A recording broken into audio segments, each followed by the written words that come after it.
আরে একটা সিনেমা কথা মনে পড়ে গেল, রাজা বাবু। কখনো ডাক্তার, কখনো উকিল, কখনো দেখা যাচ্ছে জোকার, কখনো দেখা যাচ্ছে পুলিশ ইন্সপেক্টর।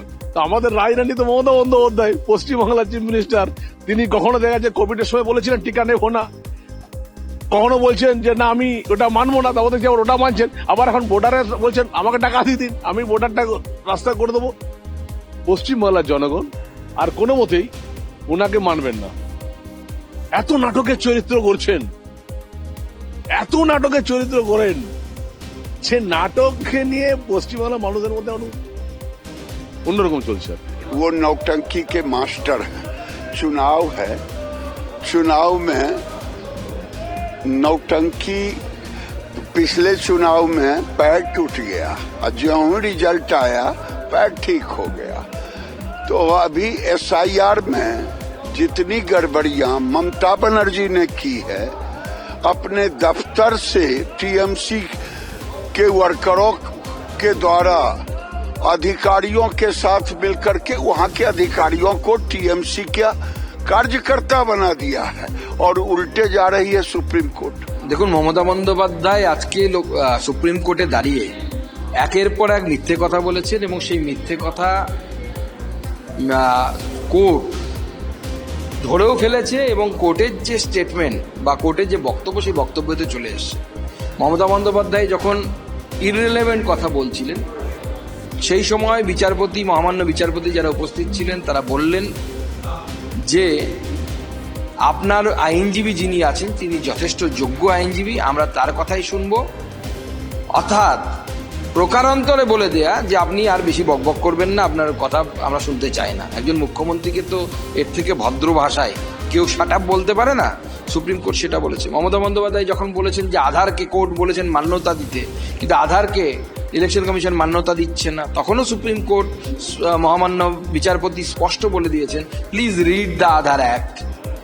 এর থেকে ভালো আর কি বলবে যে আপনি জানেন না, আপনি না জেনে শুনে মূর্খের মতো এখানে চলে এসেছেন এবং আপনি আইন জানেন না যে আধার নাগরিকত্বের প্রমাণ হতে পারে না, নাগরিকত্বের প্রমাণ নয়, সেটা স্পষ্ট আধার অ্যাক্টে লেখা আছে, আধার আইনে লেখা আছে।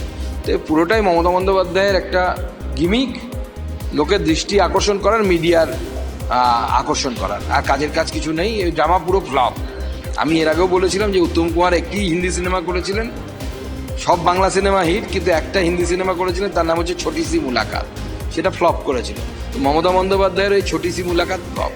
আসাম সরকার স্পষ্ট বলছে যে আসাম সরকার তৈরি আছে সমস্ত অবৈধ অনুপ্রবেশকারী অর্থাৎ বাংলাদেশি মুসলিমদেরকে বাইরে পাঠানোর জন্য। পশ্চিমবঙ্গের মুখ্যমন্ত্রী বলবে, একটা স্টেটমেন্ট দিয়ে দেখাক দেখি। মুখ্যমন্ত্রী জানে যে তার ভোট ব্যাংক পুরো ভেঙে যাবে।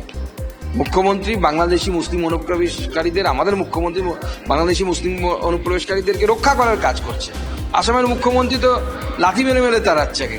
যে মমতা বন্দ্যোপাধ্যায় এবং তার দলবল বাংলাদেশি মুসলিম অনুপ্রবেশকারীদের স্বার্থ রক্ষার জন্যই সমস্ত রকমভাবে চেষ্টা করছে। সাধারণ বাংলার মানুষকে নিয়ে মমতা বন্দ্যোপাধ্যায়ের কোনো মাথা ব্যথা নেই। যদি থাকতো তাহলে আনন্দপুরে মমতা বন্দ্যোপাধ্যায় পৌঁছে যেত, যেটা তার বাড়ি থেকে কয়েক কিলোমিটার দূরে, 10-15 কিলোমিটার দূরে হবে খুব বেশি হলে। অথচ সেখানে যেতে পারলেন না, 1500 কিলোমিটার দূরে এখানে চলে এলেন SIR নিয়ে ড্রামা করার জন্য, নাটক করার জন্য। चलिए, ममता जी की अपनी एक अलग मजबूरी है, मैं उस पर यहाँ क्या चर्चा करूँ। उनको देश से ज्यादा बांग्लादेश के साथ प्यार है। बीमारी ये है। अब अगर इस बीमारी का हल निकल आए तो सारा कुछ ठीक हो सकता है, लेकिन बांग्लादेश के साथ हमारे देश के लोगों की किसी मुख्यमंत्री का इस तरह से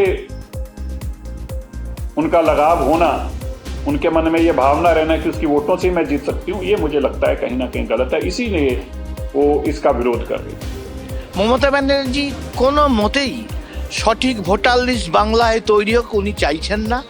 আর সেই কারণে উনি যেভাবে বাংলাদেশি মুসলিম ভোট, রোহিঙ্গা ভোট, মৃত ভোট তিনি রেখে দিয়েছেন তার বিএলওদের দিয়ে, আর সেই কারণে বিরোধীরা যখন তার বিরুদ্ধে 7 নম্বর ফর্ম জমা করতে যাচ্ছে তাদের ওপর হামলা করছে এবং কমিশনের লোকদের মারধর করছে, সরকারি সম্পদ ভাঙচুর করছে, সেটার বদনাম ঘোচানোর জন্যই কিছু রোহিঙ্গা বা যারা ভোটার নয় তাদের নিয়ে এসে এখানে নাটক শুরু করেছেন দিল্লির বুকে, যাতে সারা দেশের মিডিয়া সেই দিকেই তাকিয়ে থাকে, জনতা ওই দিকেই তাকিয়ে থাকে। এটা একটা নয়া কৌশল, যাতে এইভাবে এসআইআর সঠিকভাবে না করে যাতে ফেক ভোটার নিয়েই নির্বাচন করে তিনি আবার জিততে পারেন তার চেষ্টা করছেন। কিন্তু জনতা মমতাকে চিনে গেছেন, তাই কোনো মতেই মমতা ব্যানার্জির এবার জেতা সম্ভব নয়। तो कोई पार्टी किसी पार्टी को टारगेट करेंगे, लेकिन एसआईआर से इसका क्या संबंध है? ये तो वोटर लिस्ट के शुद्धिकरण का प्रक्रिया चल रहे हैं और इलेक्शन कमीशन ये संवैधानिक संस्था है। अब संवैधानिक संस्था किसी प्रधान के ऊपर जैसे इसे इतना गंदा शब्द का इस्तेमाल नहीं कर सकते। Mamata Banerjee sees in out of frustration, she uttered all these things. It is too unfortunate. It is not expected from a chief minister of a state. He's using this filthy language against a person who is heading a constitutional body. Is it desirable? Is it acceptable in the civil society?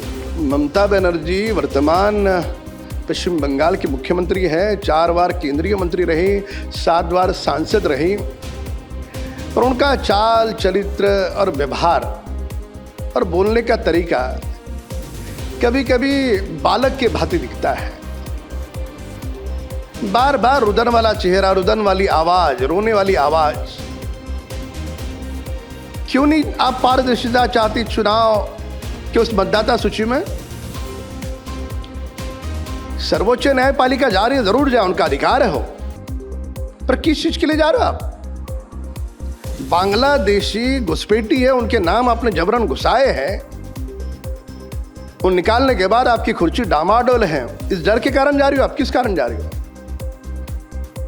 तो ममता का देश की सर्वोच्च न्यायपालिका में जाना ये 2 बातों का संकेत है कि बांग्ला घुसपैठियों के नाम न निकाले, ये उनकी मंशा है, और दूसरा वो नाम निकालते हैं तो ममता दोबारा सत्ता पे नहीं आएगी, ये सुनिश्चित है।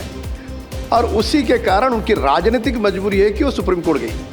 देखिए, मुझे लगता है जब इस दौर का इतिहास लिखा जाएगा तो अरविंद केजरीवाल जी का ममता बनर्जी जी का नाम सुनहरे अक्षरों में होगा, क्योंकि ये अपनी निजी लड़ाई नहीं लड़ रहे, ये लोगों के लिए लड़ रहे हैं, ये देश बचाने की, लोकतंत्र बचाने की लड़ाई लड़ रहे हैं। आपको याद होगा कि कैसे अरविंद केजरीवाल जी ने भी अपना केस खुद लड़ा था और एक्सपोज किया था कि कैसे इन्फोर्समेंट डायरेक्टोरेट ईडी का बीजेपी का विंग बनकर काम करती है। उसी तरह ममता बनर्जी जी भी दिखा रही है कि कैसे जो सरकार, बीजेपी सरकार 1 नेशन 1 इलेक्शन की बात करती है, वो 1 नेशन 1 रूल अडॉप्ट नहीं कर पा रही। जो प्रक्रिया एसआईआर की बिहार में अडॉप्ट की गई, वो प्रक्रिया सेम बंगाल में अडॉप्ट नहीं कर पा रही। आप बताइए असम में क्यों नहीं एसआईआर हो रहा? आप बताइए ये कैसी एसआईआर की प्रक्रिया है कि लगभग 3 करोड़ लोगों के नाम उत्तर प्रदेश में कट जाते हैं। भाजपा ने ये लेजिटिमेट तरीका निकाल लिया है एक इलेजिटिमेट हरकत करने का। ये देश के लिए बेहद खतरनाक है और मुझे लगता है कि देश को अरविंद केजरीवाल जी जैसे, ममता बनर्जी जैसे और लीडर्स की बहुत जरूरत है। আমাদের ভিডিও ভালো লাগলে লাইক এবং শেয়ার করুন, কমেন্ট সেকশনে গিয়ে জানান আপনাদের মতামত।